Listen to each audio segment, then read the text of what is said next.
All media ન્યૂઝમાં આપનું સ્વાગત છે। હું છું સભી શેખ। જોઈએ આજના નવા સમાચારો। ભરૂચ જિલ્લામાં બાંગ્લાદેશી ઘૂસણખોરોની હાજરી અંગે મળેલી ચોક્કસ બાતમીના આધારે પોલીસ તંત્ર એક્શનમાં આવ્યું છે। જિલ્લા પોલીસ એસઓજી એલસીબી સહિતની 50થી વધુ ટીમોએ જિલ્લાના વિવિધ વિસ્તારોમાં મેગા સર્ચ ઓપરેશન હાથ ધરી આખી રાત કોમ્બિંગ અને ચેકિંગની કાર્યવાહી ચલાવી હતી।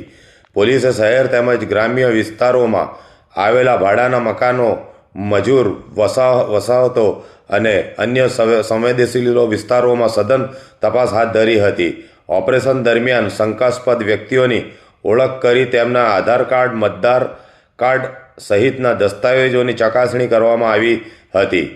સાથે જ મકાન માલિકો અને સ્થાનિક લોકો પાસેથી પણ જરૂરી માહિતી એકત્ર કરવામાં આવી હતી। જિલ્લામાં ગેરકાયદેસર રીતે વસવાટ કરતા વિદેશી નાગરિકોની શોધખોળ અને કાયદો વ્યવસ્થા જાળવી રાખવાના હેતુથી આ વિશેષ અભિયાન હાથ ધરવામાં આવ્યું હોવાનું જાણવા મળ્યું છે।